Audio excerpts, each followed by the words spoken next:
তো good morning বন্ধুরা, মুনমুনক channel নতুন একটা ভিডিওর সঙ্গে তোমাদের অনেক ওয়েলকাম ও ভালোবাসা জানালাম। তো বন্ধুরা, আজকে সকাল সকাল ঘুম থেকে উঠে মানে সব কাজ হয়ে গেছে।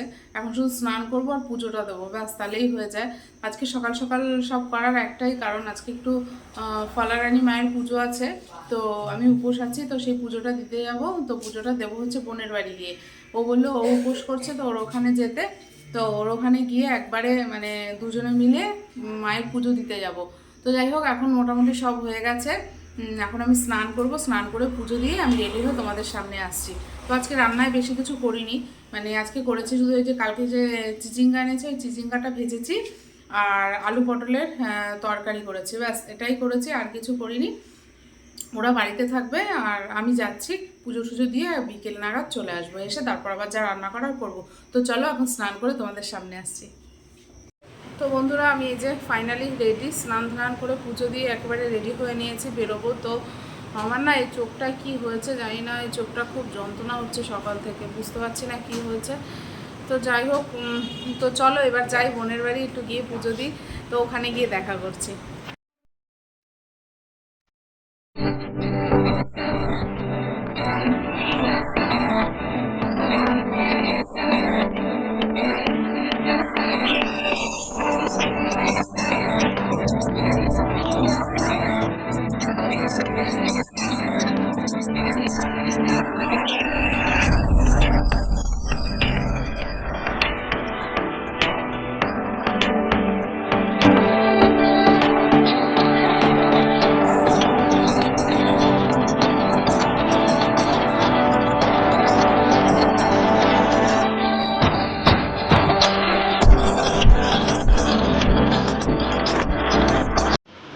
তো বন্ধুরা, বোনের বাড়ি এসে আমি দেখো শাড়ি পরে একদম রেডি হয়ে গেছি। এখন যাবো পুজো দিতে। এই যে ও যাবে, ও রেডি হয়ে গেছে। আর এই যে মাম্মামকেও নিয়ে যাব। এই যে, তো চলো পুজোর ওখানে গিয়ে দেখা হচ্ছে তোমাদের সঙ্গে।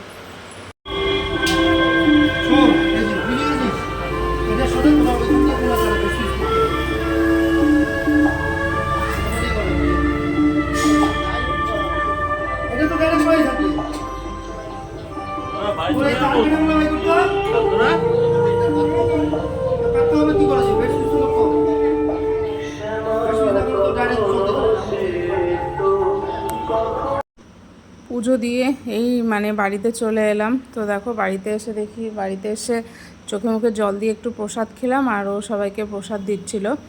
তো পুজোটা দিয়ে না সত্যি মনটা ভীষণ হালকা হয়ে গেল। এই পুজোটার কথা আমি সত্যি আগে থেকে জানতাম না, মানে আগে জানতাম না যে ফলারানী কী পুজো, কার পুজো। এটা আমার বোনই আমাকে বলল যে ও করে, তুইও কর, ভালো। তো আমি বললাম আচ্ছা ঠিক আছে, মানে আমি এই পুজোটা সম্পর্কে আমার কোনো আইডিয়াই নেই। তো যাই হোক, পুজোটা দিলাম, ভীষণই ভালো লাগলো পুজো দিয়ে। আর ওর ওখানে গিয়ে পুজো দিয়েছি, খুব মজাও করেছি। আমাদের এখানে দিলে একা একা দিতে হতো, আর হয়তো এত ভালোভাবে দিতেও পারতাম না। তো যাই হোক, যা প্রচণ্ড গরম ছিল, সত্যি কথা ওখানে বসে যে পুজো দিয়েছি একটুও গরমে কষ্ট হয়নি। তো যাই হোক, এখন একটু রেস্ট নিই, তারপর আসছি আবার। তো বন্ধুগণ, এই যে আমি ফাইনালি একটু রেস্ট নিয়ে রেডি হয়ে গেছি, এখন বাড়ির উদ্দেশ্যে রওনা দেবো। বাড়িতে 3টে ছেলে আমার বসে আছে, কখন আসবে মা। তো চলো বাড়ি গিয়ে আবার দেখা করছি। তো বন্ধুরা, এই বোনের বাড়ি থেকে এলাম, এসে চেঞ্জ করে একটু ফ্রেশ হয়ে বসলাম। তো এসে দেখি ঘর তো একপুর করে রেখে দিয়েছে, যার কোনো ইয়াত্তা নেই। মানে এখন আমার ওগুলো পরিষ্কার করতে করতেই 1 ঘন্টা কেটে যাবে।